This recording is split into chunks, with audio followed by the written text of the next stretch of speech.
e eu vou passar o microfone à Madalena Reinaldo e à Mafalda.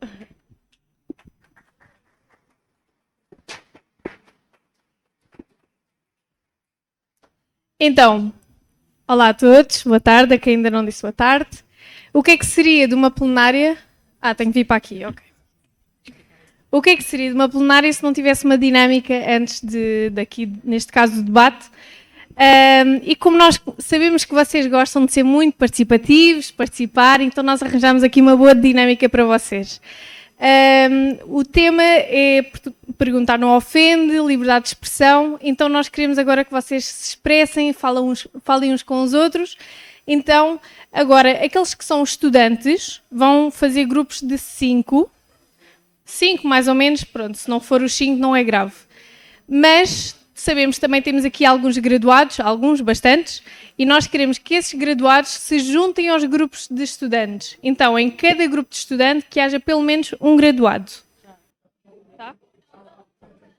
Ok, vamos então continuar. Vamos passar agora à parte das perguntas. Nós vamos passar aqui algumas perguntas e nós vamos depois dar algum tempo para vocês poderem conversar em grupo e falar entre vocês.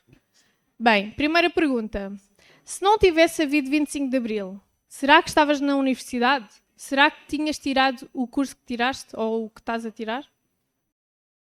Ok, então agora, antes de passarmos à próxima pergunta, vamos pedir aqui a este grupo, onde está o Alain e o Timóteo e o Dani, para partilharem aquilo que falaram, pode ser? Ok. Então, provavelmente iriam para a universidade, mas cursos diferentes, muito provavelmente. Ok. Vamos passar à próxima pergunta.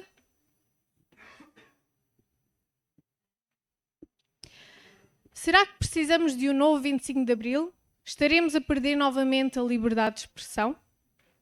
Antes da próxima pergunta, agora eu vou pedir ali ao grupo do César, do Duarte, um de vocês que possa partilhar aquilo que foi falado no vosso grupo. Alto, por favor. Obrigada. Então agora, última pergunta, antes de avançarmos para a próxima parte. Em que aspectos estarias disposto a abdicar da tua liberdade de expressão? O Manuel está ali a pedir para esclarecer um bocadinho a questão. Seria em que, por exemplo, circunstâncias estariam dispostos a abdicar da vossa liberdade de expressão? Por exemplo, vou dar um exemplo, redes sociais, jornais, não sei, na faculdade, na igreja, no autocarro, não sei. Algumas circunstâncias que se calhar vocês estariam dispostos a abdicar da vossa liberdade de expressão ou não. Ok, então, foi uma pergunta um bocado estranha, não é? Talvez. Então agora queremos pedir a este grupo aqui, da Emma, da Priscila, que pudessem partilhar aquilo que falaram. Ok, interessante. Não sei se todos ouviram, mas a Emma falou um bocado sobre a questão de o que é que significa realmente abdicar da nossa liberdade de expressão e que existem, se calhar, situações em que eu vou abdicar de falar, porque se calhar não vai ser o mais sábio a fazer naquela situação. Mas, de facto, nós quisemos colocar esta questão mesmo para nos pormos a pensar no quão valioso é a nossa liberdade de expressão e em que aspectos é que nós estamos realmente dispostos a abdicar e se pensarmos um bocado nisso, nós não estamos dispostos a abdicar da nossa liberdade de expressão e é um bocado esse o ponto, mas também foi um lado interessante de pegar na pergunta. Obrigada, Emma. Vamos avançar então, Mafalda. Ok, pedíamos que regressassem aos vossos lugares antes da próxima fase da dinâmica. Obrigada por se terem deslocado. Ok, então, antes de passarmos aqui à próxima parte da dinâmica, gostaria só de perguntar se aqui alguém foi estudante universitário durante o 25 de Abril, pós, ou durante, ou até ao verão de 76. Não? Alguém... Não está ninguém aqui que estudou durante o 25 de Abril? Ok. Alguém conhece alguém que tenha estado na universidade em 74, 75, 76? Pode levantar o braço. Ok. Temos aqui um voluntário. Boa. Pronto. Nós, de certa forma, sempre ouvimos falar do 25 de Abril e da Revolução durante as nossas aulas de História, durante o nosso percurso, enquanto cidadãos portugueses ou residentes em Portugal, mas poucos temos a noção do que era ser estudante universitário antes do 25 de Abril ou em ditadura. Pronto, nós vamos passar aqui uma série de vídeos.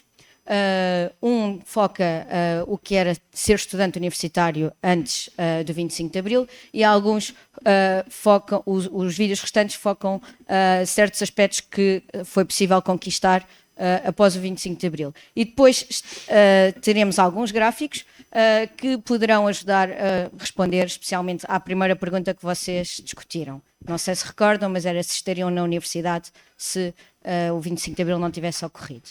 Portanto, peço a vossa atenção para os vídeos.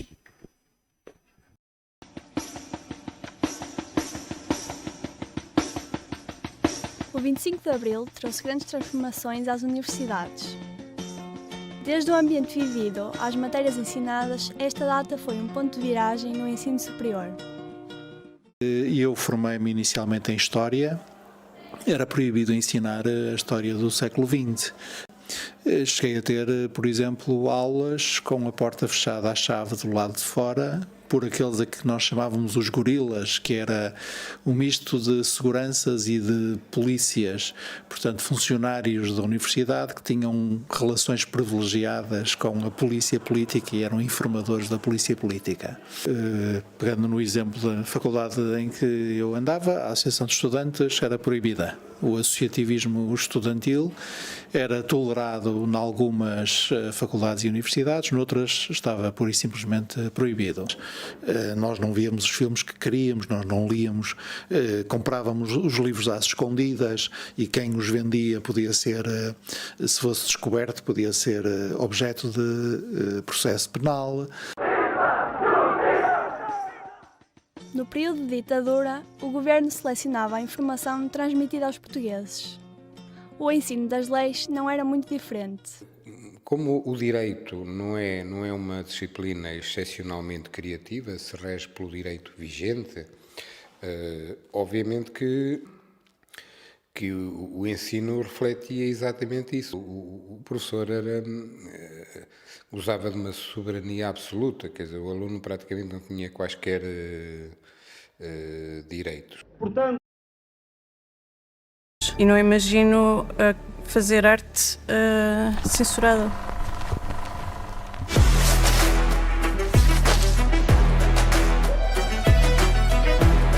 Poucas mulheres chegavam ao ensino superior.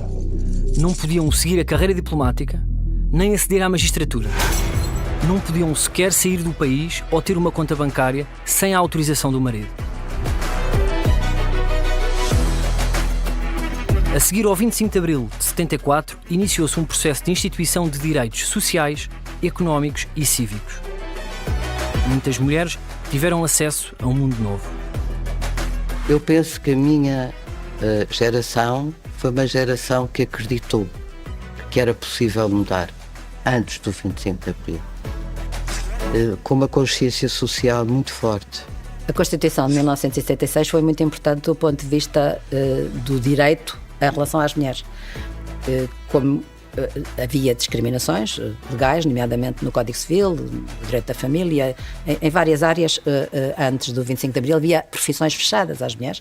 As mulheres não podiam ser diplomatas nem juízes, que hoje, olhando para a realidade portuguesa, até acharemos uma coisa estranha. Para nós é tão evidente hoje em dia que quem tem as qualificações necessárias e quem tem a vontade e o gosto de trabalhar na área internacional pode ser diplomata, que às vezes é quase inconcebível pensar como é que é possível que há tão pouco tempo, há 50 anos atrás, isso não fosse possível.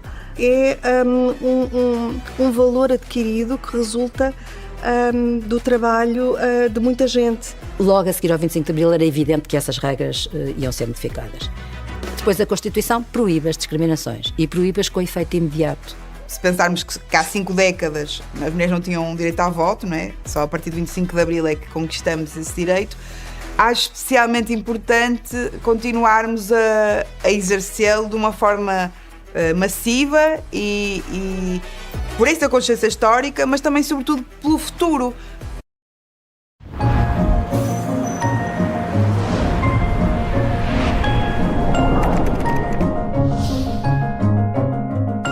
À luz da lei portuguesa, há opiniões que seja proibido expressar publicamente? Não. No direito português não existe o chamado delito de opinião. Isto é, uma proibição de expressar opiniões contrárias a uma certa verdade acolhida e protegida pelo Estado. A Constituição afirma expressamente que todos temos o direito de exprimir e divulgar livremente os nossos pensamentos, seja pela palavra, pela imagem ou por qualquer outro meio. No entanto, como qualquer direito fundamental, a liberdade de expressão está também sujeita a certos limites, pois não pode ofender outros direitos ou interesses protegidos. Por isso mesmo, apesar de não ser proibida em si mesma, a expressão de uma opinião pode não ser permitida se ofender, por exemplo, o direito à honra ou a proibição de discriminação racial, religiosa ou sexual. Por isso, a resposta é não. Não se pode proibir a expressão pública de opiniões.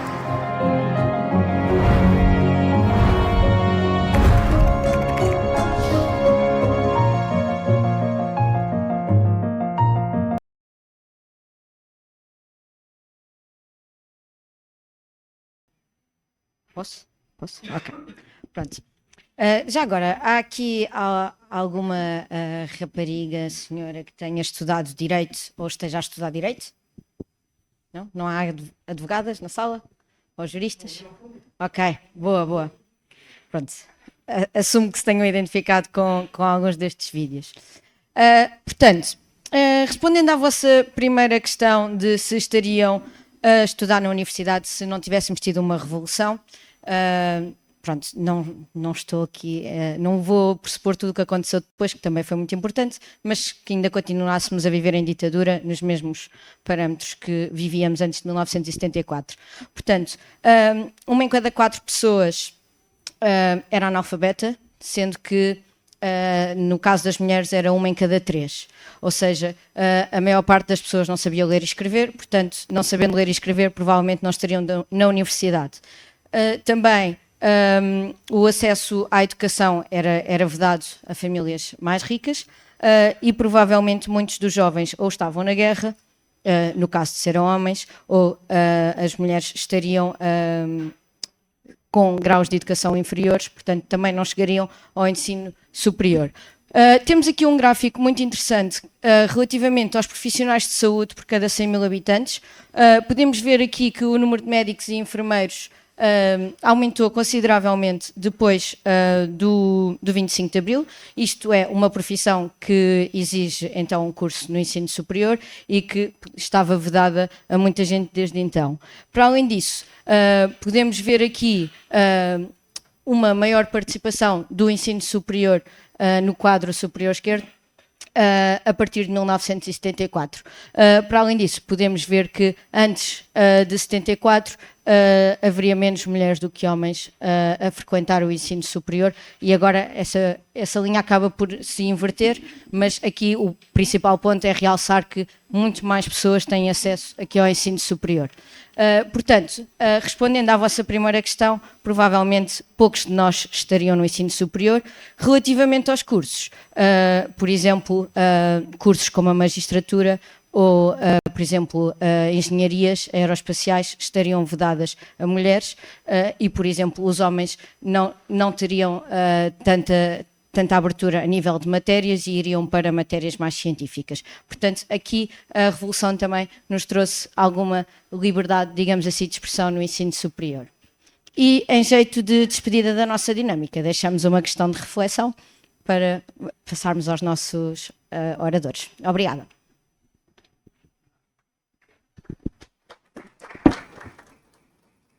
Então, muito boa tarde a todos. Eu estou aqui a representar os graduados. Nós estamos muito agradecidos por esta experiência conjunta que temos realizado há uns anos para cá. É muito bom também ver aqui alguns graduados novos e outros menos novos, mas que menos novos, com mais experiência. É muito bom realmente fazermos esta interação e aprendermos uns com os outros, não é? Há bocado foi falado que o GBU tem um grupo do WhatsApp para os estudantes. Eu queria referir que os graduados têm neste momento também um grupo do WhatsApp onde já têm mais de 130 ou 140 membros em poucos dias, portanto é um bom sinal, e queremos que mais entrem, portanto, que é uma forma também de podermos divulgar atividades dos graduados, mas também dar informação do que está a acontecer no GBU dos estudantes e também podermos apoiar de outras formas também a vossa atividade, que é extremamente importante. Então, nós vamos agora sentar. A Maria e eu vamos chamar aqui os nossos convidados para falarmos um pouco desta questão da liberdade de expressão. E nós queremos chamar aqui o Dr. Marcelo, o João Martins, também é o Dr. João Martins, não, mas aqui não vamos chamar de doutores, vamos.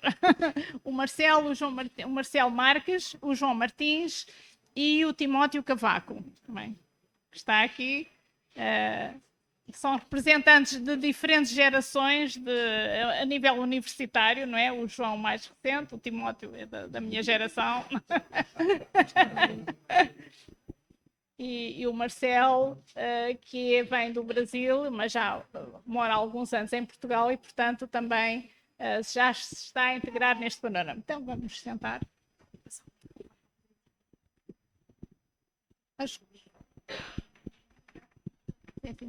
Então, eu gostava só, portanto, já tivemos aqui uma excelente introdução sobre este tema. Nós, como sabem, estamos todos a celebrar, o país em si está a celebrar os 50 anos da Revolução de Abril, que foi sinónimo de libertação de uma ditadura que, ao mesmo tempo, também cerceava a liberdade de expressão no geral, mas também, e às vezes nós não pensamos nisso, também da própria liberdade religiosa.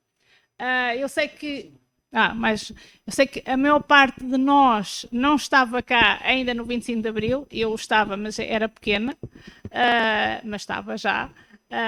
E sei o que o meu pai e outros, o meu pai que era pastor de uma igreja e outros pastores sofreram um pouco perseguição por serem de uma identidade religiosa diferente daquela que era oficial. Portanto, também temos que pensar nesse aspecto. Muitos de nós não estavam cá e já nascemos num estado em que a liberdade é um dado adquirido, não é? E às vezes é difícil pensar de como seria a vida sem esse estado em que nós vivemos sem um dado adquirido, não é? Então nós quisemos também provocar este debate e esta reflexão sobre isso. E vamos então apresentar os nossos convidados, não é? Nós temos aqui o Dr. Marcelo Marques, deixem-me só ver aqui. Ele é licenciado em Direito pela uma universidade em Brasília. É também graduado em Direito Religioso e está a fazer um mestrado em Direito aqui na Universidade Lusófona, e é participante também de um curso de Direito e Religião. Portanto, ele tem bastante experiência nesta área do direito religioso e, no fundo, da liberdade de expressão no geral. E nós já vamos, com certeza, ouvir o que ele tem para falar sobre o assunto. Mas temos outros convidados e vamos agora apresentar. Eu queria apresentar o João e também vou ler porque os nossos convidados são muito bem-sucedidos e têm muitas coisas a serem ditas. Então, o João Martins tem 27 anos, licenciou-se em Ciências da Comunicação e tem um mestrado em Comunicação Estratégica pela Universidade de Lisboa. Estagiou em rádio e atualmente trabalha como e-commerce content producer na Vorten. E enquanto estudante, participou nas atividades do GBU e integrou o núcleo do Polo da Ajuda.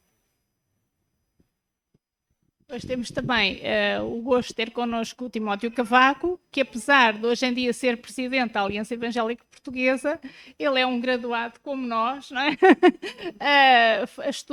Curiosamente estudou Bioquímica, mas depois enverdou pela área da investigação em História, não é?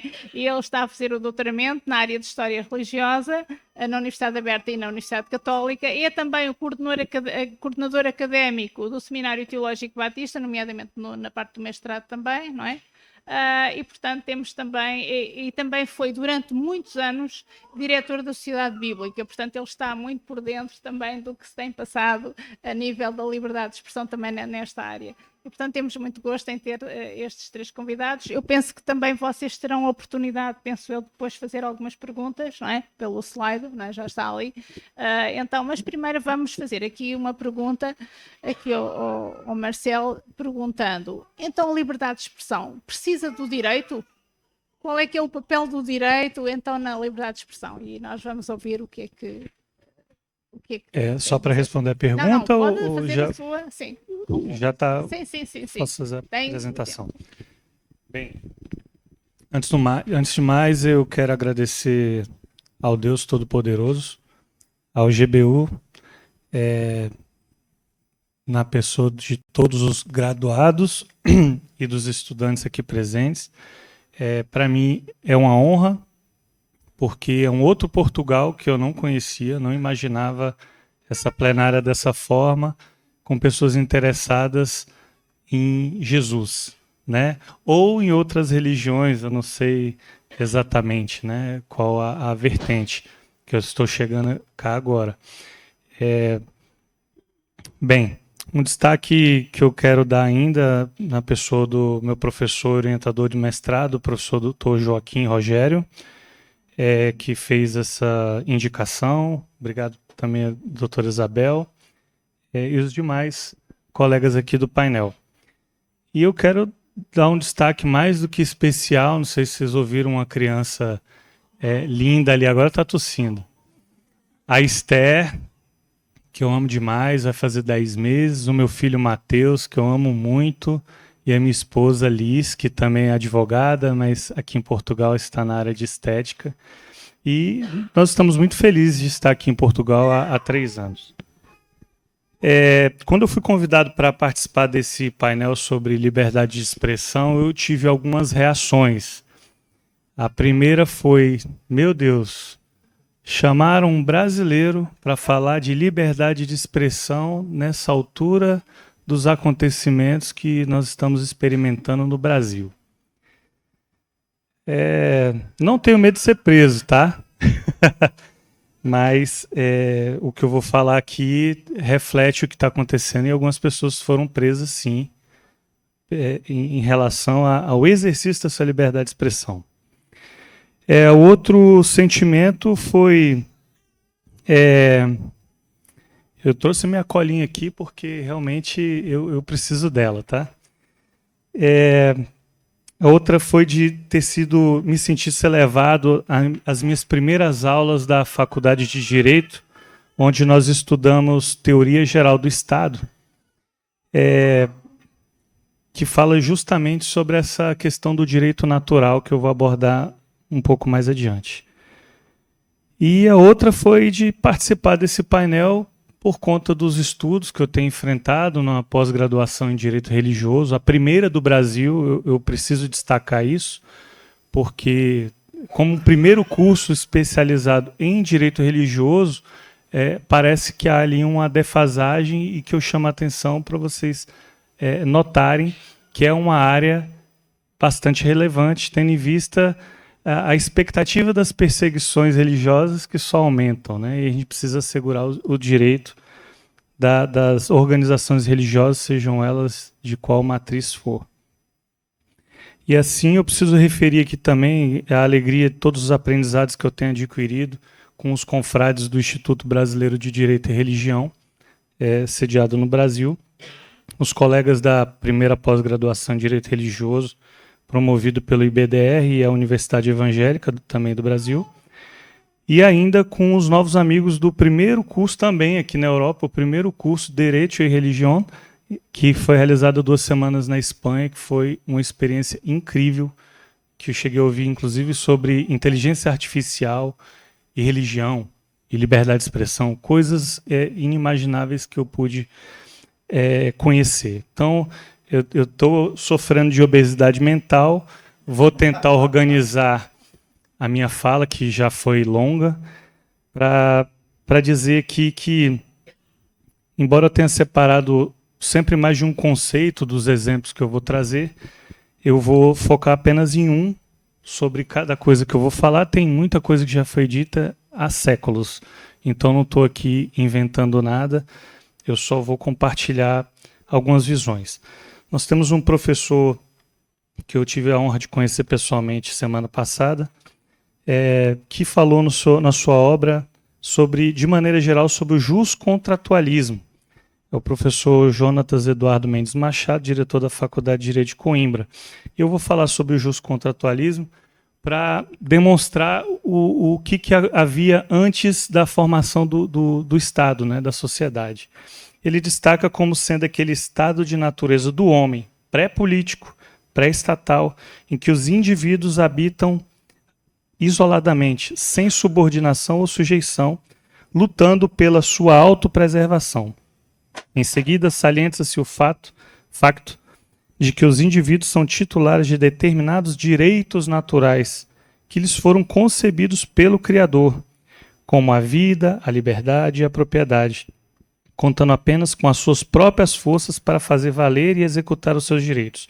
No estado de natureza, o direito é a lei do mais forte. E continua, todos concordam que o indivíduo não consegue isoladamente suprir as suas necessidades de forma totalmente satisfatória. Esse facto impele-o a celebrar com os outros indivíduos um contrato social que cria, fundamenta e estrutura uma comunidade política. Dessa forma se passa do estado de natureza para o estado civil. Falando sobre o conceito jurídico de liberdade, eu tomo emprestado aqui as palavras de um jurista Pimenta Bueno, José Antônio Pimenta Bueno, que alarga o conceito de liberdade ao referir sobre as formas de liberdade. A liberdade é sempre a mesma, mas com ela pode ser considerada em diferentes relações. Por isso costuma-se dividi-la ou classificá-la como liberdade do pensamento e sua comunicação, de consciência ou religião, de locomoção, viagem ou imigração, de trabalho ou indústria, de contratar ou de associação. Liberdade é liberdade, não é mesmo? Naturalmente, a história sofreu diversos desdobramentos, até que as nações democráticas aboliram os absolutismos e passaram a reger suas constituições, preservando princípios e valores que sustentassem a vida em sociedade com vistas à busca da felicidade. É bonito dizer isso, né? Mas nós não estamos aqui a passeio, né?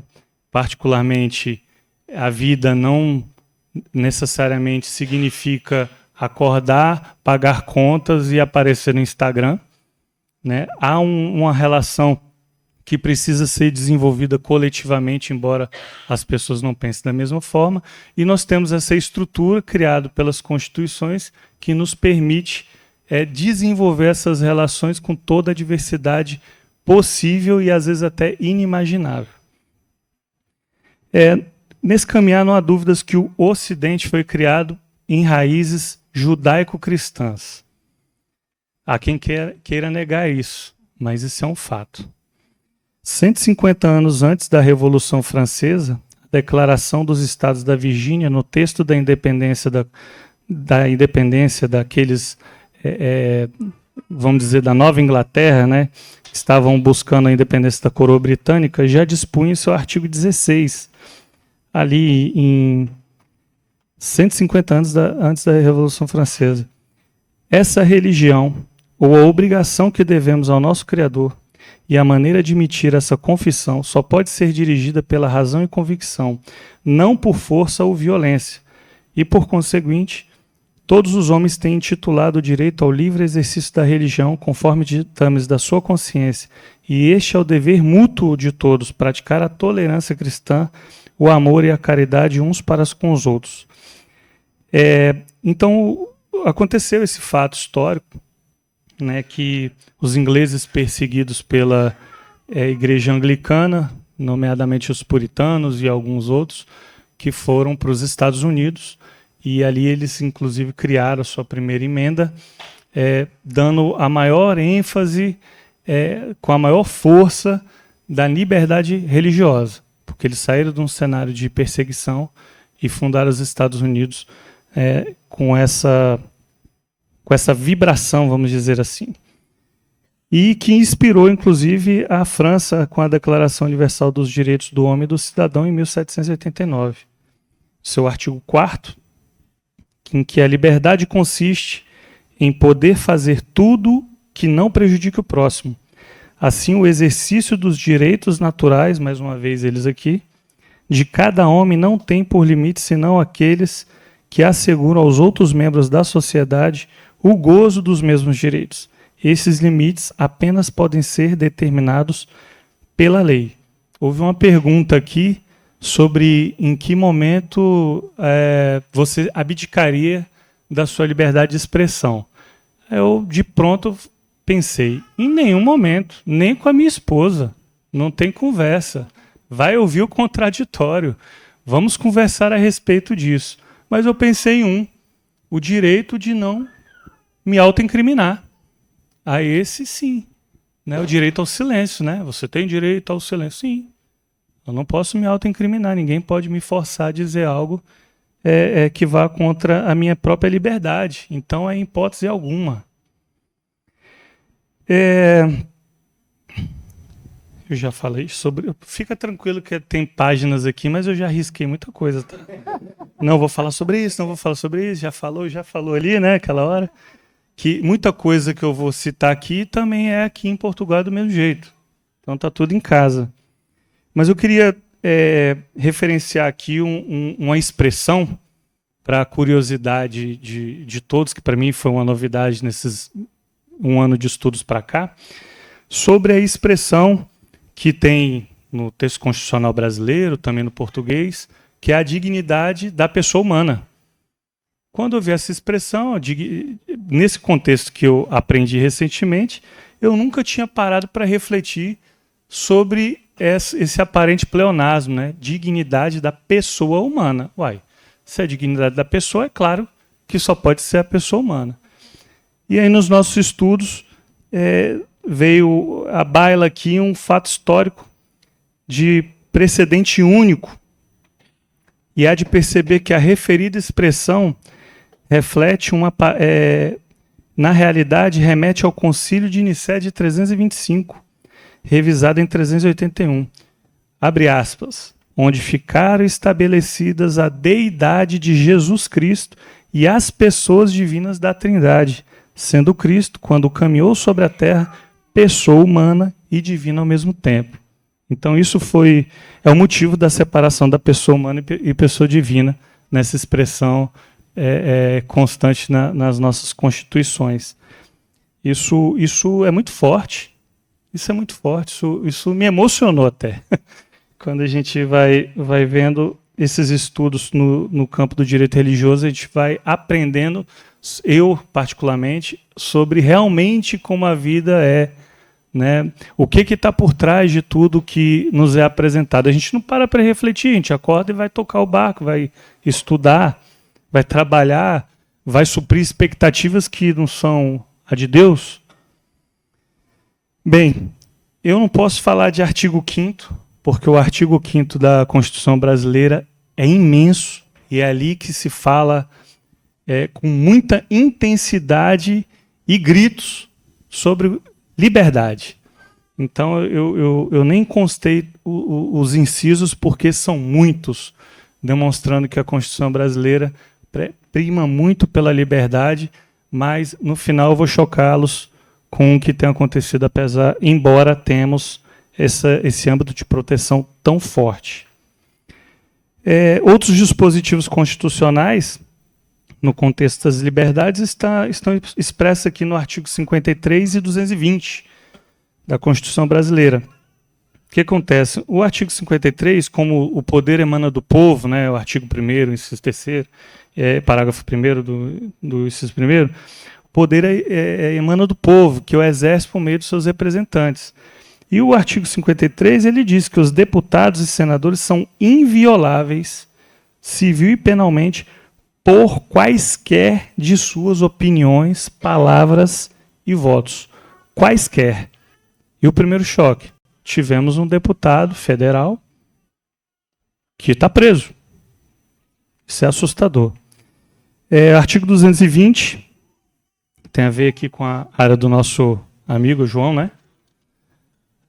A manifestação de pensamento, a criação, a expressão e a informação sobre qualquer forma, processo ou veículo não sofrerão qualquer restrição. Observado o disposto nessa Constituição. Parágrafo 1º. Nenhuma lei conterá dispositivo que possa constituir embaraço à plena liberdade de informação jornalística em qualquer veículo de comunicação social. Observado o disposto no artigo 5º, incisos tal, aquela coisa.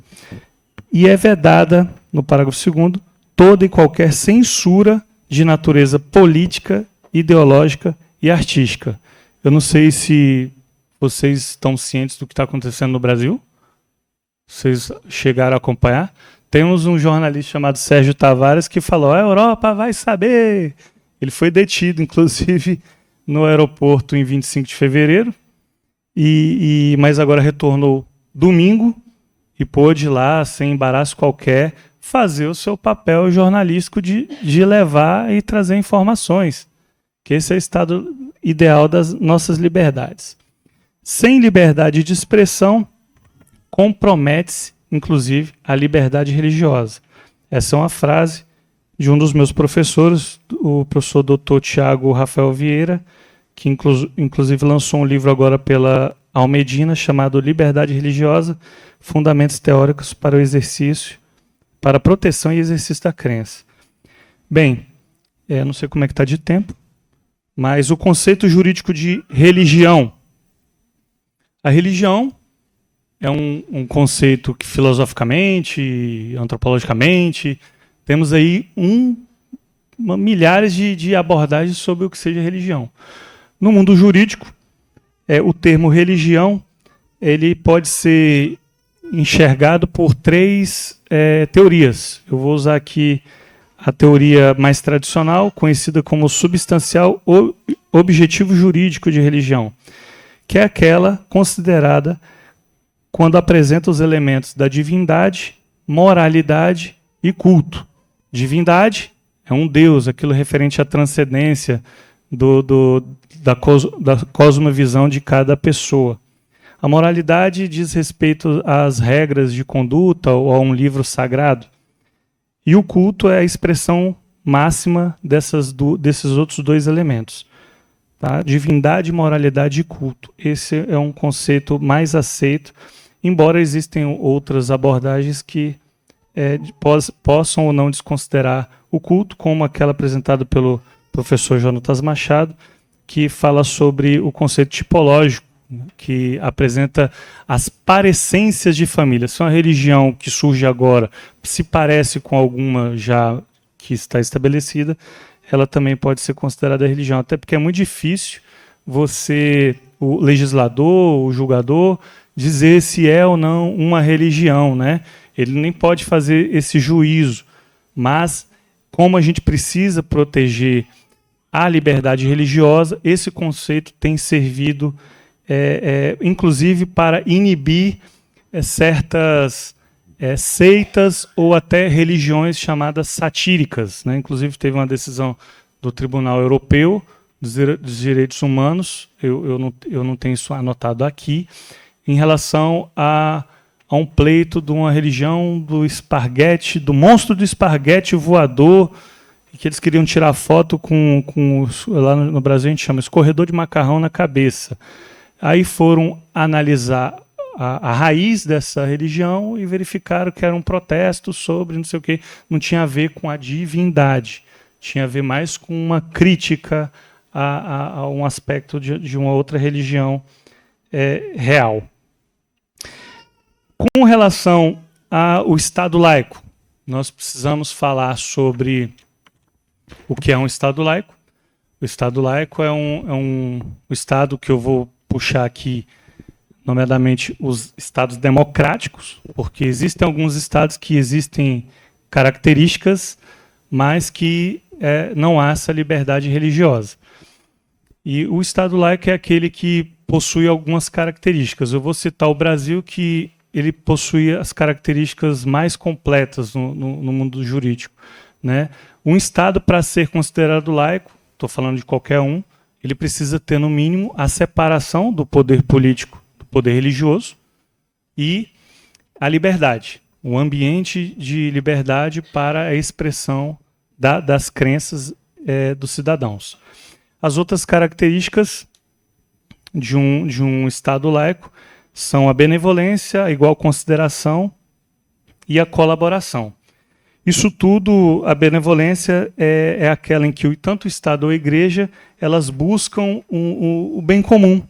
Há, inclusive, sítios que o Estado não alcança, mas a religião vai lá e cumpre um papel que o Estado, inclusive, não tem ingerência, que é de salvar as almas, né? Que é de levar o cidadão para a cidade de Deus, enquanto as leis jurídicas levam os homens a viver a vida temporal regida pelas leis dos homens. Então, essa separação e liberdade são importantíssimas. A benevolência de considerar a importância da religião na sociedade, nós vimos nos nossos estudos o exemplo das ruínas de Roma. Né? Uma sociedade ela não se sustenta sem a presença de Deus. É ruína. Né? Temos o exemplo da França, lá com a Bastilha, em que substituíram, né, o Deus cristão pela deusa razão e guilhotina naqueles clérigos que não aceitaram a mudança. Há, inclusive, um artigo muito interessante chamado, e no livro também, A Nova Guilhotina. Né? A nova guilhotina não decepa as cabeças fisicamente, mas decepa as almas. Créditos aí para o autor, professor Dr. Tiago Rafael Vieira e o Dr. Jean-Marc Regina, que escreveram esse artigo e um livro também sobre esse assunto que eu convido a todos a conhecerem. As outras características é a colaboração, né? A liberdade, a colaboração é aquela previsão constitucional em que as organizações religiosas, sejam elas quais forem, têm a liberdade de se auto-organizarem, de se autodeterminarem sem a interferência do Estado. Tem um exemplo também, né, que é a instituição de isenção, né, de impostos sobre templos de qualquer culto e o reconhecimento do casamento religioso com efeito civil.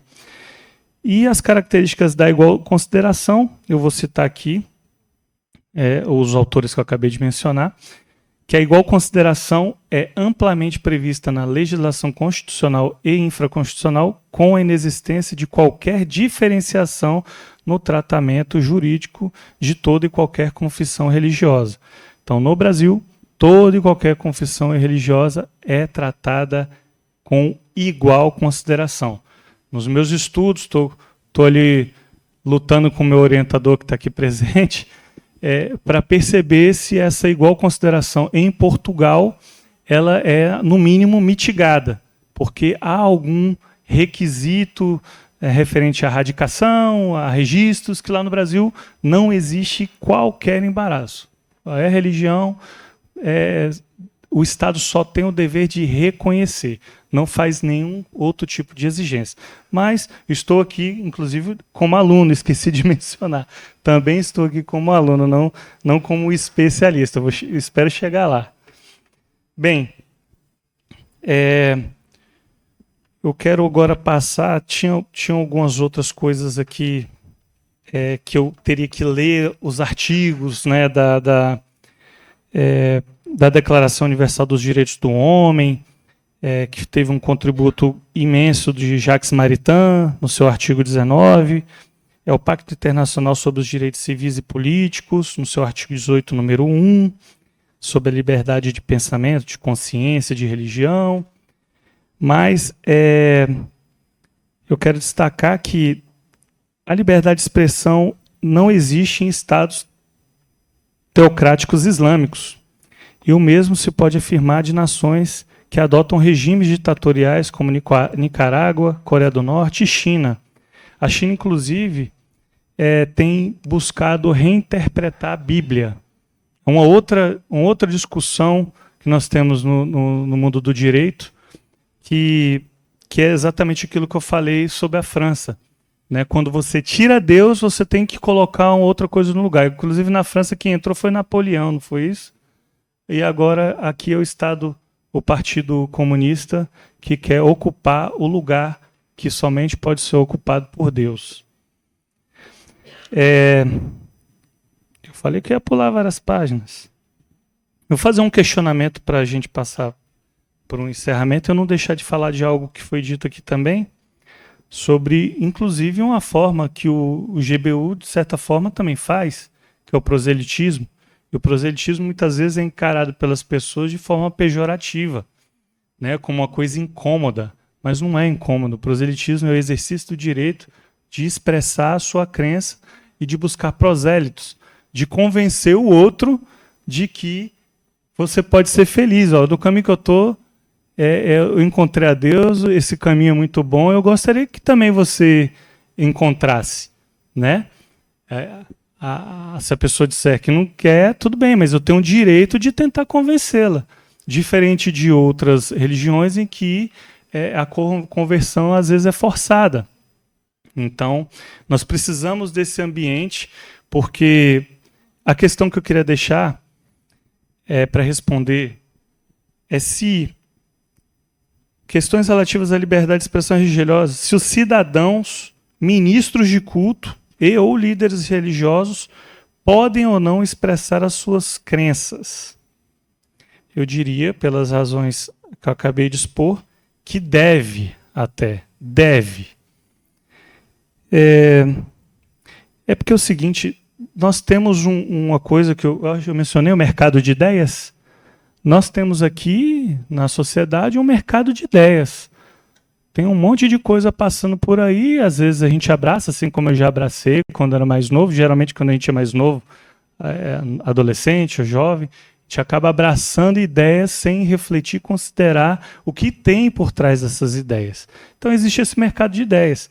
É ali que o proselitismo entra, onde as religiões degladeiam no bom sentido da palavra, né, porque ninguém está forçando ninguém a nada, mas a apresentar a sua doutrina, o seu caminho que leva a um relacionamento com Deus.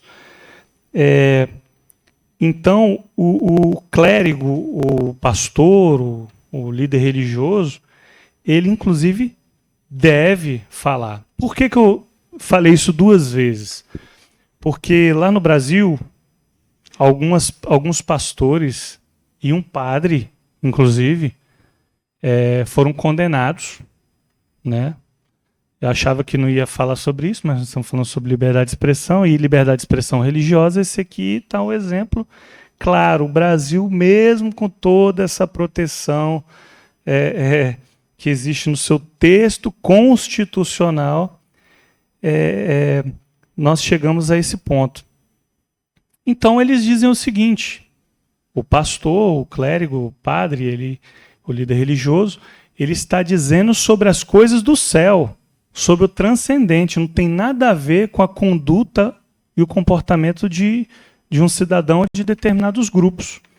Essas pessoas, nesse mercado livre de ideias, podem fazer o que quiserem. É ou não é verdade? Pode ser e fazer o que quiser. Isso aí está dentro da liberdade de expressão dela. Ao mesmo tempo, ela não pode querer impor, e nem a justiça, que a visão cristã seja modificada. Nós tivemos aqui uma decisão que não foi do Supremo Tribunal, lá no Brasil é o STF, né? Aqui é Tribunal Constitucional. Uma decisão em que uma liminar da Justiça Estadual, como se fosse o Tribunal da Relação aqui, em liminar, que impediu, pastor, você não pode falar do tal pecado. Você não pode falar sob pena de multa. Pesado, isso é muito pesado. Pesadíssimo. Agora, já o que você não pode fazer, que já foi comentado aqui no vídeo, é que você não pode usar da sua liberdade de expressão, mas nós já temos uma cobertura constitucional para os limites, que é em caso de crimes contra a honra, como injúria, calúnia ou difamação. Ponto, já há proteção, já está tudo bem aqui. E nós temos alguns votos dos ministros do Supremo Tribunal Federal que, inclusive, protegem com força a liberdade religiosa. Nós temos aqui um voto do ministro Edson Fachin, que é pequeno, mas eu vou pular por conta do tempo. E, inclusive, não sei se vocês já ouviram, porque ele está sendo falado muito, né? O ministro Alexandre de Moraes também tem um voto aqui fantástico, maravilhoso, né? Sobre a proteção das liberdades, da liberdade religiosa, tá? Então, eu quero aqui finalizar. Peço desculpa se me estendi. Confesso que quando veio liberdade, explodiu minha cabeça. Não sei se pude contribuir com algo que vocês de repente esperariam. Eu não me sinto apto a falar do 25 de abril, mas é um princípio, né, um valor, né, inegociável, dado por Deus, que é a liberdade de expressão. Então, acho que a gente, quando quer falar de uma coisa boa, a gente tem que falar dela, não falar do que está ruim. É importante conhecermos a nossa história, mas é melhor falar do que dá certo, do que é bom, do que ficar falando das coisas ruins, porque a gente dá ênfase para coisa boa, para que essas pessoas que têm poder de influência e a própria população e os cidadãos amadureçam para não arredar o pé, como a gente diz no Brasil, não negociar, não abdicar da sua liberdade de expressão em hipótese alguma. Não podemos ter medo. Eu acho um absurdo, no contexto dos direitos naturais, a vida, a propriedade e liberdade que nós estamos aqui falando, a gente fica calado, omisso, e um juiz, não estou falando especificamente aqui da corte A, B ou C, mas um terceiro, um juiz dizer como eu devo pensar. Tá ou não está errado isso aí? Somos nós que devemos dizer como é que a coisa tem que andar. Não é um juiz. Nós temos legisladores, certo? Que nos representam. Um juiz não pode dizer o que eu posso ou o que eu não posso falar. Eu posso falar o que eu quiser e assumo a responsabilidade pelo que eu falo, a minha liberdade. Então a gente precisa estar acordado. Direito não é teoria. Quando a coisa bate à nossa porta, a gente precisa saber o que está acontecendo e como reagir. E dizer não. Você quer me levar preso? Você me leva, mas eu não vou me calar. Eu tenho 2 filhos, estão aí. Né? Mas é o exemplo que eu deixo para eles. Até porque eu não estou fazendo nada de errado. Né? Eu sei onde eu piso. Bem, só para finalizar aqui.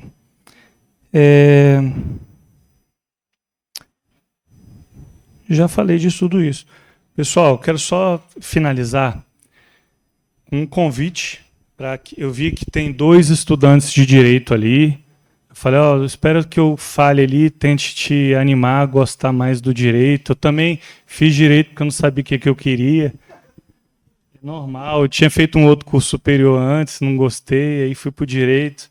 E no direito eu comecei a aprender a vida como ela é. E aí isso eu gostei muito disso. E depois me tornei advogado e a gente resolve o problema das pessoas, problemas seríssimos. E isso dá uma satisfação maior do que o dinheiro. Inclusive, fazer um último destaque, que a coisa mais valiosa de tudo que eu falei aqui foi o que eu não falei. Foi o que eu ouvi vocês falarem nos corredores, nos cumprimentos, né, nas trocas. Foi até o amigo que estava ali do meu lado. Pô, o GBU aqui, não sei o que, tá mó legal, não sei o que, o GBU de lá. Eu falei, isso aí que é importante. E ele estava falando sobre Jesus, eu falei, olha, é isso aí que é importante. O resto é resto, entende? O resto é só a gente tá ligado. Então eu quero fazer um convite para que vocês escutem esse ramo do direito, que é o direito religioso, aproveitando-se que é o GBU. Deem um pouco de atenção ao direito religioso, porque tem muita coisa interessante e muita coisa acontecendo que nos afetam diretamente, não é indiretamente, é diretamente. Eu ouvi alguém falando sobre redes sociais ali também. Complicadíssimo. Então precisamos estar atentos a isso. Era isso, né? Quero agradecer, mais uma vez peço perdão por me estender, foi difícil a preparação, né? E fiquei muito surpreso com a força desse grupo. Parabéns, continuem fazendo o que vocês estão fazendo há 50 e tal anos, né? 53 anos. Depois eu quero entrar aí no grupo, se não for permitido, que eu quero trocar essas impressões, porque eu estava comentando com o professor, agora finalizar mesmo. Cheguei em Portugal, conhece as pessoas, fala sobre Deus, a pessoa faz assim para você, ó. Não, faz o sinal da cruz, mas é como se você fosse um Drácula, né? As pessoas têm... não quero falar sobre isso, então ver esse auditório aqui cheio realmente me surpreendeu. Eu estava disposto a falar para uma pessoa e vocês são demais. Parabéns. Obrigado.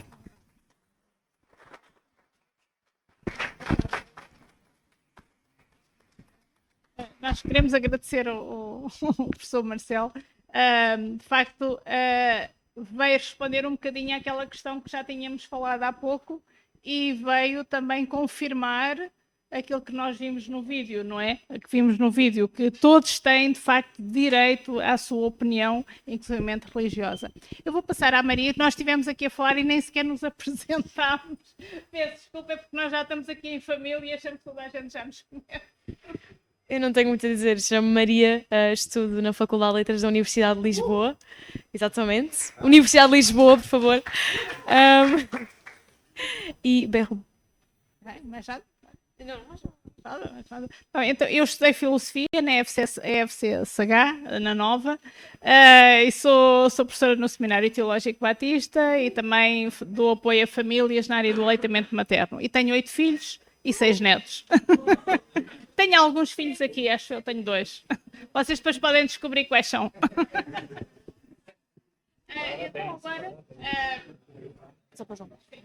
Então, eu agora queria fazer uma pergunta ao João. João, tendo em conta os teus conhecimentos e a tua experiência em comunicação, que elementos do nosso dia-a-dia é que podem influenciar, oprimir ou ameaçar a nossa liberdade de expressão? Então, boa noite. Eu sou o João. Obrigado pelo convite. É estranho eu estar aqui deste lado, porque eu costumava estar aí desse lado, mais na fila de trás, a falar, exatamente, uns com os outros. E agora, pronto, estou aqui deste lado, o que é interessante. Não vou demorar muito tempo. Ainda bem que esta pergunta não está relacionada com o 25 de Abril nem nada, porque eu não gosto de falar assim de política, mas pronto, isto é liberdade de expressão, uma forma como influencia a nós todos, há de ser nas redes sociais e é aí que eu queria entrar, porque eu acho que as redes sociais, especialmente numa sociedade democrática onde nós nos inserimos, acabam por afetar muito a forma como nós comunicamos e também como recebemos a informação. Uma coisa que é mesmo importante ficar claro é que comunicar nunca foi um ato equilibrado ou imparcial, ok? Há sempre um desequilíbrio, há sempre jogos de poder. É logo a primeira coisa que aprendemos em teorias da comunicação. Aqui alguém está a estudar comunicação? Ok, sou uma pessoa. Sabes o que é a teoria da bala mágica, lembras-te? Já ouviste falar disso? Ainda não disseste. É logo a primeira? Bem, RIP. Não, mas está tudo bem porque a teoria da bala mágica já está obsoleta e foi logo muito, muito rapidamente obsoleta, que diz basicamente, eu a falar com vocês entendem e aceitam o que eu estou a dizer porque eu estou nesta posição de orador e vocês aceitam. Obviamente que é obsoleto, porquê? Porque não estamos aqui a ter em conta um conjunto de fatores como o tom, a intenção, a hierarquia, etc. Ou seja, os jogos de poder em comunicação sempre vão existir. A diferença aqui é que com a internet, redes sociais, smartphones, pensava-se que iríamos democratizar a comunicação. Todos agora têm acesso e a ser um mundo feliz. Lamento, mas é exatamente a mesma coisa. Se calhar com intervenientes diferentes, algumas regras diferentes também, algumas formas de jogar este jogo, mas acaba por ser a mesma coisa. E eu quero que pensem comigo. Às vezes nós esquecemos que nós não pagamos para utilizar as redes sociais. O que é que isso significa? Alguém sabe? Estou a perguntar mesmo. Como? Exatamente, somos nós o produto. Se nós não pagamos uma determinada coisa, em princípio somos nós o produto. E é isso mesmo, as redes sociais, às vezes esquecemos, são empresas que vendem a nossa atenção, ok? E por isso querem que passemos o máximo tempo possível a utilizá-las. E como é que fazem isso? integrando-nos assim em conversas edificantes, com várias perspectivas, assim a longo forma, não é? Não.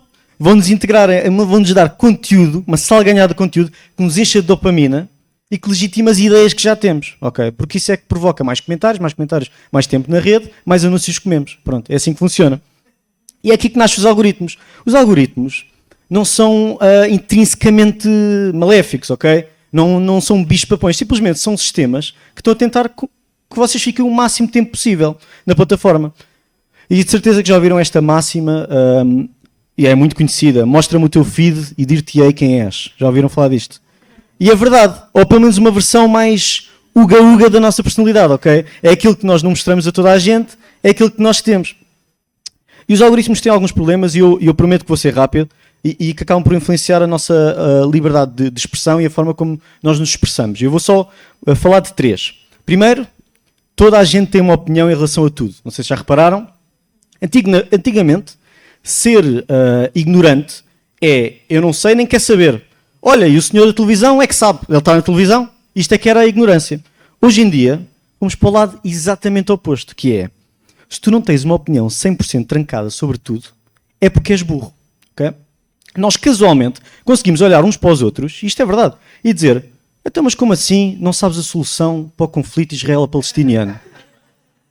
Antigamente isto dava direito a Nobel, mas hoje em dia é tipo um dado garantido, tens de estar informado em relação a todos os temas. Mas não é só informado, é ter uma opinião trancada, uma tribo onde tu te inseres. E isto tem a ver com estes algoritmos, a forma como nos ensinam a pensar e a comunicar. Toda a gente é especialista em alguma coisa, e se querem uma prova melhor para isso é que eu estou aqui, neste painel, como especialista em comunicação.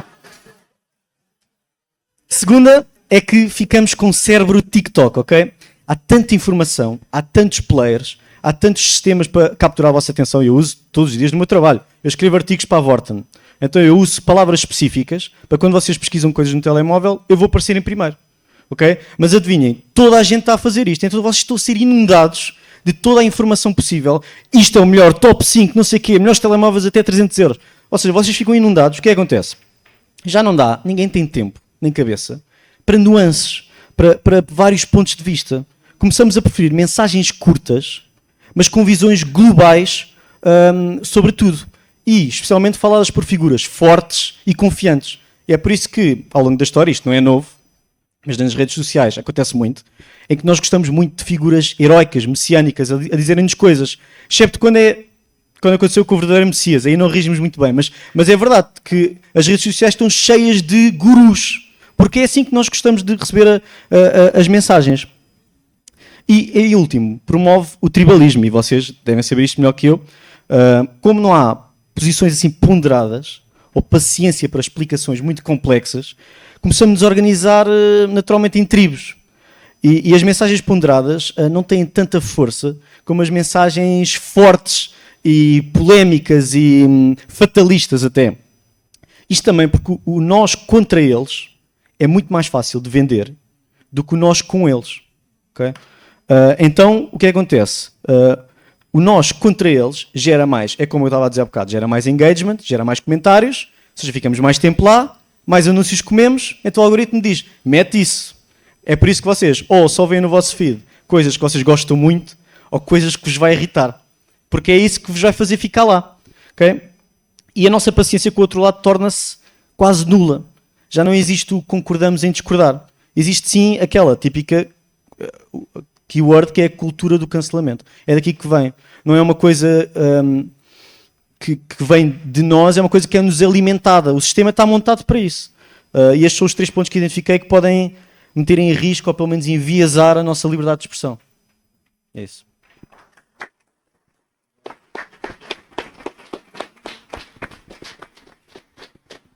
Esta perspectiva faz-nos pensar, não é? De como somos, às vezes, cerceados da nossa própria liberdade de expressão sem nos apercebermos, não é?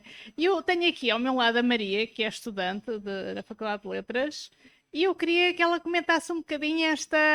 Aqui é uma rasteira, aqui a Maria. Comentasse aqui um bocadinho esta perspectiva da comunicação, como é que ela vê esta cultura, que agora até estamos muito na cultura woke, não é? E que vai muito neste sentido da cultura de cancelamento. Tu sentes isso como estudante ou não? Como é que tu vês esta perspectiva ali? como cristã, como é que foi esta perspectiva que o João falou? Eu revejo muito naquilo que o João disse, não só na parte das redes sociais, mas na parte social mesmo, com os meus colegas. Também eu estou num contexto mais político, a minha faculdade é naturalmente mais política, pelo menos acho que todos os estudantes da FLU, inclusive eu, infelizmente, mas isso está a ser mudado, temos todos a mania que vamos salvar o mundo e que os outros não. Pronto, os outros são práticos, nós somos filósofos e nós vamos mudar o mundo. E pronto, eu não posso pensar assim, por isso isto é um erro da minha parte. Mas há muito essa questão desse tribalismo, que é toda a gente assume que toda a gente pensa da maneira certa, porque afinal isto são direitos humanos, especialmente com certas questões do cristianismo. Como assim? Tu não acreditas nisto? Isto é básico, isto é um direito humano básico e tu não estás a pensar, e não há abertura para falar. Há muito medo, aquela pergunta que fizeram ainda há bocado, em que alturas estariam dispostos a abdicar dos vossos direitos. Eu já abdico voluntariamente várias vezes porque tenho medo de que os meus colegas ou os meus professores se virem contra mim e de ser uma numa sala de 35 pessoas e de ser contestada. Isso não acontece sempre, for the record, não acontece sempre, mas o ambiente tem sido assim. Então, a minha experiência tem sido muito essa questão da internet, mas na vida real, porque tenho muitas aulas também, nem todas são assim, again, nem todas são assim, mas tenho muitas aulas em que estou literalmente a aprender todas as teorias woke e todas as questões, especialmente LGBT e assim. Por isso também é bom, porque obriga-me a ver o outro lado. Eu acho que eu acho que a solução não é eu fingir que não sei, e por isso eu tive ainda uma aula esta semana em que estava a falar da teoria queer e eu pensei, eu vou ouvir isto porque há uma lógica nisto e eu tenho que entender como é que eles pensam para conversar. Mas não há uma vontade de conversar de volta. E ainda no outro dia uma colega minha vira-se e disse pois é, tu é que és dos diálogos, tu gostas de conversar com as pessoas, tu gostas de saber as opiniões dos outros, mas eu não tenho paciência. E eu, por um lado é bom ser conhecida dessa maneira, mas por outro lado também há muito medo, e também pedi sabedoria a Deus de como é que eu vou falar e também como é que eu os vou fazer sentir-se ouvidos, ao mesmo tempo que eu sei que o Evangelho é escândalo para aqueles que não conhecem e que vou chocar inevitavelmente, mas espero que em último grau esse choque leve ao arrependimento e não à culpa.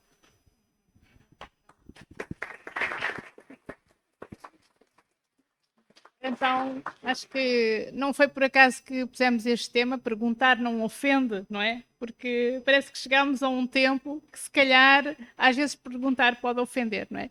Eu queria desafiar aqui o Timóteo Cavaco, desculpa, Timóteo Cavaco, a pensar, então, mas a Bíblia tem alguma coisa a ver com esta questão da liberdade de expressão, não é? Nós podemos perguntar...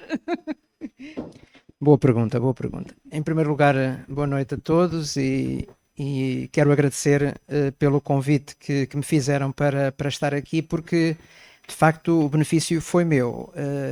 Era melhor estar a ouvir do que a intervir, não é? É mais confortável, mas quando temos uma responsabilidade também de partilhar algumas reflexões num contexto um pouco mais formal, também nos obriga a pensar, a refletir sobre estes temas. E, de facto, ainda por cima, um tema desta dimensão, não é? Quer dizer, tão profundo e tão complexo como já se percebeu aqui. Poderíamos acrescentar outras áreas também com que este tema interage. E, de facto, quer dizer, acabamos por nos sentir um bocado impotentes para abordar na sua complexidade este tema.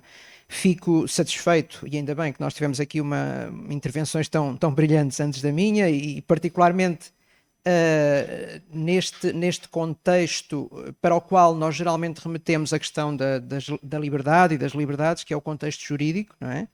Eu aqui estava a pensar, não sei se costumam ver ou se já viram aqueles bloopers das comissões de inquérito da Assembleia da República, que há sempre muita gente a dizer, eu não sou jurista. Portanto, eu também vos digo que eu não sou jurista, e ainda bem hoje, mas ainda bem que tivemos aqui um jurista eminente a falar sobre este tema. Mas por outro lado, e sem ofensa nenhuma naturalmente aos juristas, acho que às vezes é uma certa menorização do tema considerarmos que o tema da liberdade é um tema jurídico, na sua essência. Não, quer dizer, o tema é um tema absolutamente transversal, não é? Muitas vezes concede-se aos filósofos a possibilidade de falar sobre a liberdade, não é?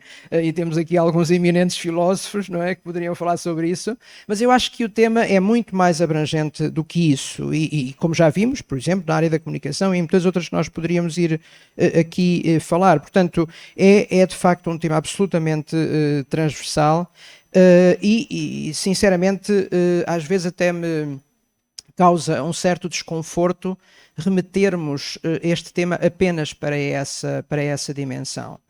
Por outro lado, também pergunto-me se o facto de nós precisarmos de regular a questão da liberdade, e claro, e os Estados modernos baseiam-se muito nessa questão, não é? Da regulação das liberdades. Pergunto-me se também, atenção, não sou provavelmente um anarquista, mas portanto reconheço que é necessário um edifício legal para a regulação das liberdades, mas pergunto-me se não é o reconhecimento das sociedades de que de facto essas liberdades não existem. Aqui há 20 e tal anos, quando em Portugal, e não era a primeira, mas quando surgiu aquela que é atualmente digamos, temos à nossa disposição, a chamada Lei da Liberdade Religiosa de 2001, já tinha havido uma lei em 1971, mas feita num contexto de um Estado autoritário. Tínhamos tido a chamada Lei da Separação da Igreja do Estado em 1910, antes ainda da Constituição Republicana, que, aliás, foi em 1911, mas foi logo a seguir à Revolução Republicana de 5 de outubro de 1910, e de facto eram, apesar de tudo, leis cheias de imperfeições, mas eu pergunto, mas mesmo considerando, e é mais ou menos consensual considerarmos que nós temos uma boa lei da liberdade religiosa em Portugal, eu pergunto se não é assumir de que não existe uma verdadeira liberdade religiosa, nós precisamos de uma lei que a regula, não é? Portanto, fica também aqui esta interrogação, talvez para um outro debate. Por outro lado, agradeço também o convite que me foi, este repto que me foi lançado pela Isabel Ruth, pelo Manuel Rainho, e particularmente para tentar dar alguma resposta a esta questão, mas tenho que dizer que também não sou, tal como não sou jurista, também não sou propriamente um exegeta ou um biblista, que possa responder com todo o critério a esta questão. Tenho, de facto, e como a Isabel já referiu, tido essa oportunidade, posso mesmo dizer essa bênção, nos últimos 30 anos, trabalhar no contexto bíblico, mas muito mais ligado à materialidade da Bíblia, à distribuição da Bíblia, à produção da Bíblia, à disponibilização da Bíblia, que me parece que é um aspecto interessante, mas não tanto propriamente ao seu estudo, e o que exigiria um conjunto de recursos que de facto não têm estado também nas minhas perspectivas, até em termos de estudo. Portanto, eu, como qualquer bom cidadão em 2024, aquilo que fiz foi devolver a pergunta ao ChatGPT, não é? Portanto, acho que é a maneira mais inteligente de tratar desta questão. E foi um debate muito interessante que eu tive com o ChatGPT, porque, aliás, e preocupa-me um bocado a humanização que se começa a notar neste tipo de ferramentas, porque ele respondeu exatamente como eu estava à espera que um humano respondesse. Eu perguntei-lhe, o que é que a Bíblia diz sobre a liberdade de expressão? E ele deu uma série de versículos, e eu teria a minha vida resolvida, porque iria trazer-vos aqui um conjunto de versículos e pronto, e faria se calhar um brilharete, não é? Mas como sou uma pessoa um bocado inconformada, não me senti muito satisfeito com aquela resposta, e especialmente olhando para o conteúdo dos versículos bíblicos, e insisti um bocado, pronto, não vos vou agora reproduzir todas as minhas interações com o ChatGPT, mas finalmente obtive uma resposta muito interessante, e vou ler. Bem, a Bíblia não menciona explicitamente a liberdade de expressão como a entendemos hoje. Inteligente, de facto. E de facto era isto que eu estava à espera, não é? Por isso eu lamento desapontar-vos, mas eu não consigo responder em toda a sua extensão a esta pergunta. O que é que a Bíblia diz sobre a liberdade de expressão? Mas, ao mesmo tempo, isto alerta-nos para um certo tipo de anacronismos que nós muitas vezes caímos quando olhamos apenas com esta função muito utilitarista para a Escritura, não é? Eu achei muito interessante, e é sempre bom fundamentar as nossas opiniões em alguém muito mais inteligente do que nós. Portanto, há um teólogo luterano chamado Christian Christer Stendhal, que diz: não há maior ameaça a um estudo sério da Bíblia do que a procura forçada de relevância ou de atualidade. Temos de ter paciência e fé suficientes para ouvir e descortinar o seu significado original. E às vezes não temos esta paciência, queremos respostas rápidas e especialmente uma lista de versículos bíblicos dá sempre muito jeito, não é? Mas eu não vos trago uma lista de versículos bíblicos. Eu muito rapidamente, pronto, eu sei que o tempo já vai longo, mas gostaria só de vos trazer 3 notas onde eu penso que a Escritura, e não vou citar nenhum texto bíblico, lamento, não sei se era essa a expectativa, mas acho que todos os que aqui estão, mesmo que não sejam cristãos, provavelmente reconhecerão estes 3 conceitos que me parecem muito importantes que nós podemos extrair das Escrituras. E um que é fundamental e que está registado e que nos remete precisamente para os primeiros capítulos da Bíblia, os primeiros capítulos do livro de Gênesis, que precisamente nos aponta a natureza do ser humano, homem e mulher, tal como Deus os criou. É evidente que esta questão tem sido discutida ao longo da história da teologia, não só cristã, mas naturalmente aqui estamos a falar num contexto judaico-cristão, mas esta afirmação tão profunda e que tem sido trabalhada de tantas maneiras diferentes e que nos continua a intrigar, de o ser humano ser criado à imagem e semelhança de Deus, é de facto uma afirmação absolutamente central para nós entendermos também esta questão das liberdades. Eu aqui falo num sentido mais geral. Este para mim é um aspecto absolutamente fundamental na compreensão e, se quisermos, naquilo que a Bíblia nos diz em relação a este tema das liberdades. Eu acho que nós, muitas vezes, cristãos e se calhar outros pensadores, mesmo de outras tendências religiosas, mas agora pensando concretamente no cristianismo, temos uma certa tendência mais para uma leitura talvez platónica, de olharmos para Deus e para os seus atributos como esse estado puro e absoluto do domínio das ideias.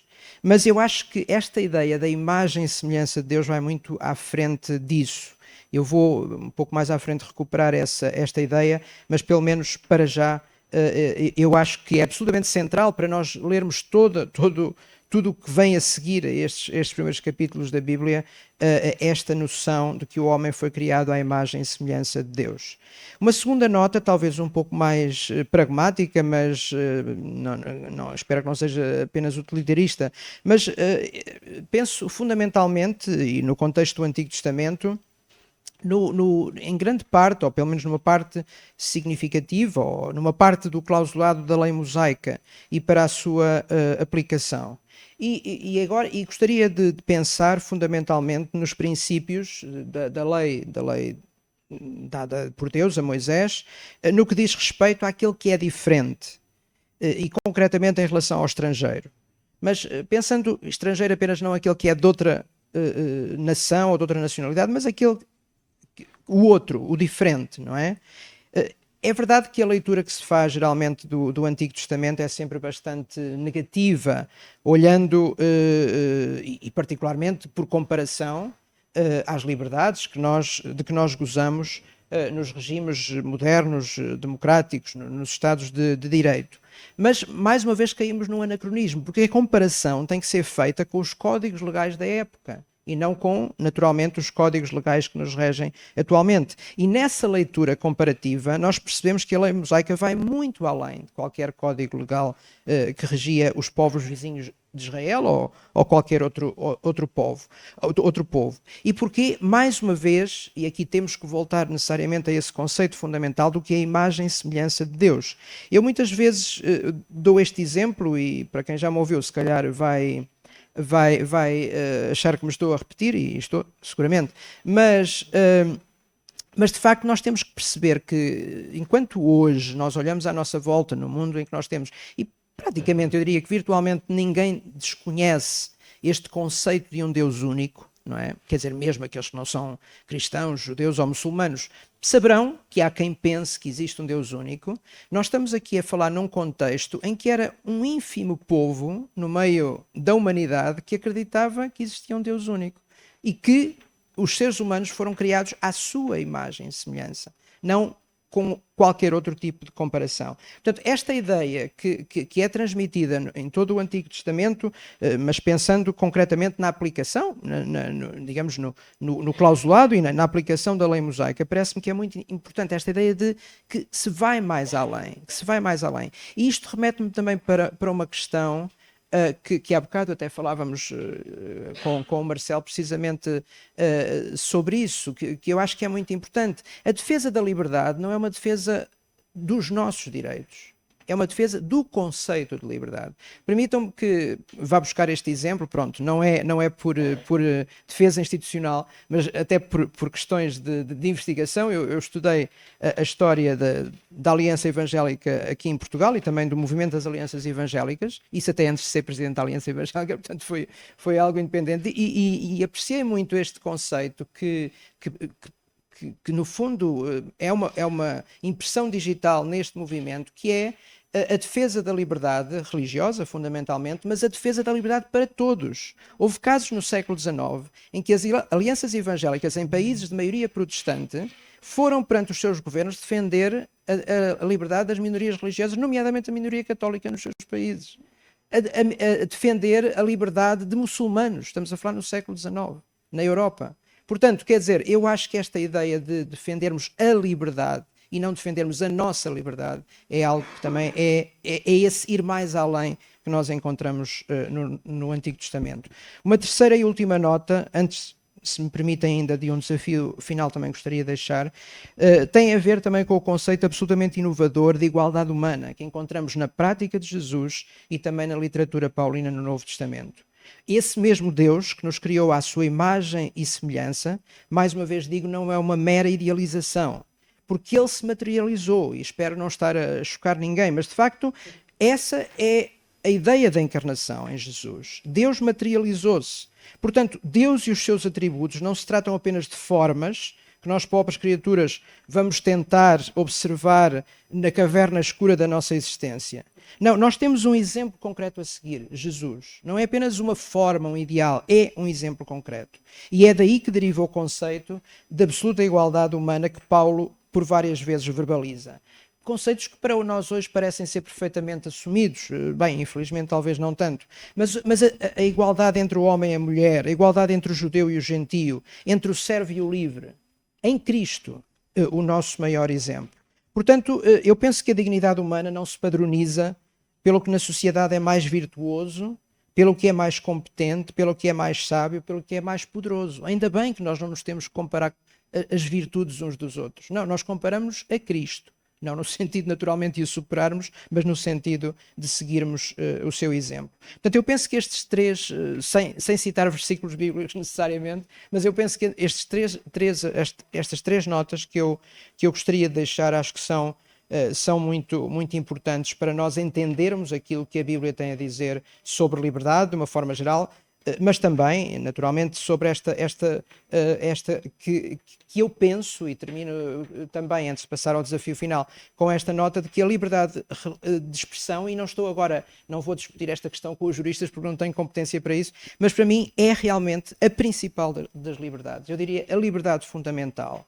E porquê? Porque eu acho que todas as outras liberdades nós podemos gozar delas. Quer dizer, eu posso gozar de liberdade de crença. Eu posso gozar de liberdade de consciência, não é? Porque eu posso, comigo próprio, crer, mesmo que esteja num ambiente muito adverso, eu posso crer em alguma coisa, seja uma ideologia, seja uma religião.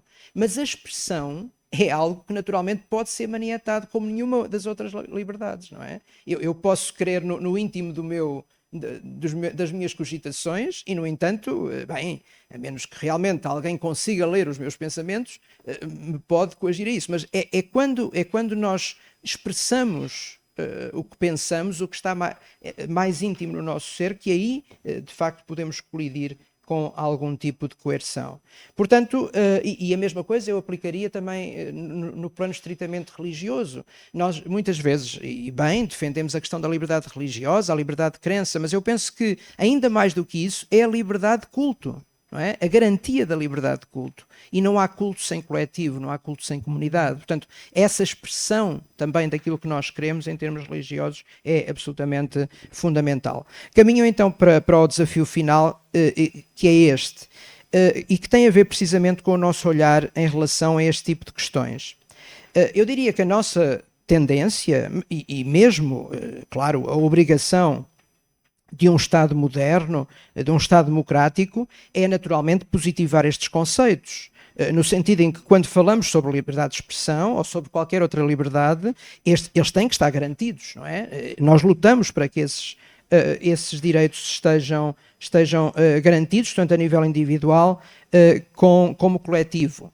Mas eu gostaria de terminar, e deixo também 2 sugestões de leitura que nos ajudam a perceber não digamos necessariamente o lado negativo destas questões, mas de perceber fundamentalmente de que esta é uma discussão que nós temos precisamente em contexto que nos garante a liberdade. Não é? Reparem que nós falamos de liberdade nos países em que é possível falar de liberdade. Não é? Nos países em que não é possível falar de liberdade, não se... Portanto, de certa forma, a nossa teorização sobre o conceito de liberdade não é propriamente determinada por a privação da liberdade, não é? Mesmo agora que nós celebramos naturalmente os 50 anos do 25 de Abril, e eu, apesar de ser aqui um velhinho no meio de uma grande parte dos que aqui estão, também já era nascido como a Isabel Ruth, mas tinha 6 anos, portanto não posso dizer propriamente que eu senti uma grande transformação com o 25 de Abril na minha vida de criança, não é? Para falha minha, pronto, nem sequer me recordo do dia 25 de abril de 1974, pronto. Mas infelizmente não tenho essa memória. Mas pronto, de qualquer maneira, já andava na escola. Talvez a diferença principal, desculpem lá só esta memória para terminar, foi que eu ainda no que era chamada a primeira classe, portanto o primeiro ano do ensino básico, ainda tive aqueles livros, não é, que exaltavam o Salazar e aqueles manuais típicos do Estado Novo em que se exaltava o Salazar como salvador da pátria. Portanto, foi talvez a grande transformação, foi deixar de ter esses manuais. Mas isto para dizer que mesmo, quer dizer, eu não sei, de facto, eu não sei o que é viver num regime de ditadura, pelo menos em que essas liberdades são cerceadas. Portanto, de certa forma, até como eu deixaria este desafio, também como forma de nós valorizarmos tantos milhares e milhões de pessoas em todo o mundo, muitos deles nossos irmãos que vivem neste contexto, eu deixaria precisamente 2 referências bibliográficas.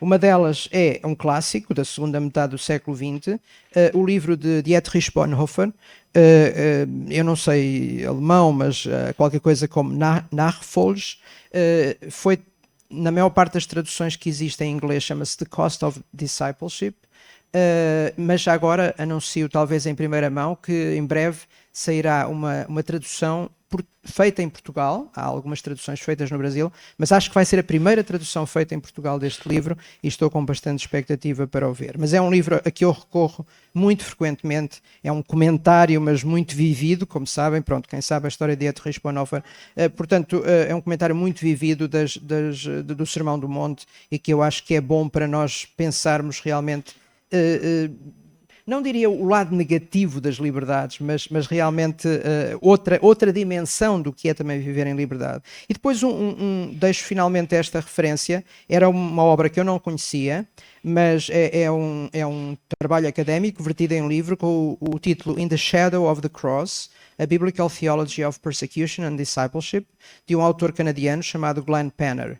E é muito interessante porque este autor, embora este seja um trabalho académico, ele desenvolve este trabalho com base na sua experiência com a organização Voz dos Mártires durante várias décadas, e temos também o Oyvind connosco, que trabalhou muitos anos na organização Portas Abertas e que também lida muito com estas questões. Outras organizações, por exemplo, no âmbito católico, como Ajuda à Igreja que Sofre, mas acho que é importante também ficarmos com este conceito, não diria necessariamente negativo, mas por outro lado pensarmos nesta bendita liberdade de discutir a liberdade, não é? E por isso, talvez, também gostava de terminar deixando este desafio de olharmos para estes conceitos, talvez de uma outra perspectiva, mais com o olhar de uma teologia do sofrimento e discipulado, do que propriamente apenas nessa, digamos, versão positiva, obviamente necessária, de reivindicar direitos, reivindicar liberdades e garantias que são absolutamente justas, mas que infelizmente continuam a não fazer parte da grande maioria da humanidade. Obrigado.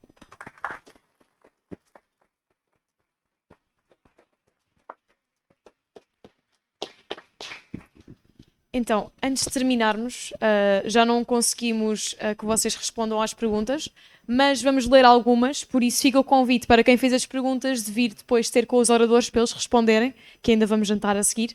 Por isso eu vou ler algumas e fica aqui a curiosidade. Ou para discutirem no jantar, se quiserem. Então, uma delas é: não tratar uma pessoa pelos pronomes que ela prefere será violar a sua liberdade. Outro, é censura o Facebook ter restringido as contas do partido Chega ou do Trump? E vou mandar mais, há muitas mais, mas vou dar uma terceira.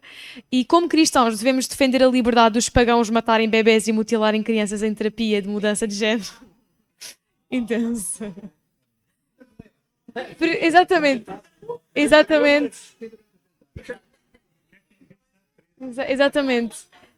Então eu reforçava a ideia, vocês podem vir a ter com os oradores no final falarem, eles não vos vão morder, é mesmo suposto vocês conversarem, e também podem discutir com os vossos amigos no jantar.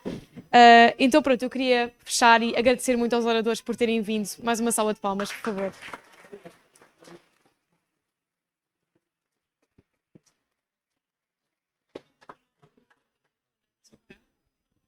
Eu só, em nome dos graduados, eu queria agradecer de facto o bom número de graduados que está aqui, penso que alguns estão a ver também online, e queria, em particular,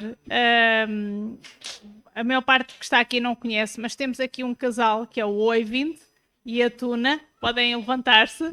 Eles são noruegueses, eles vieram de propósito para se encontrar com ex-estudantes. Eles foram durante muitos anos obreiros em Coimbra, obreiros do GBU em Coimbra, e influenciaram muito a vida de muitos de nós. Então, nós estamos muito contentes porque foi uma surpresa eles estarem aqui, e queria também que os estudantes que estão aqui soubessem quem é este casal maravilhoso que está aqui também, que fez este sacrifício.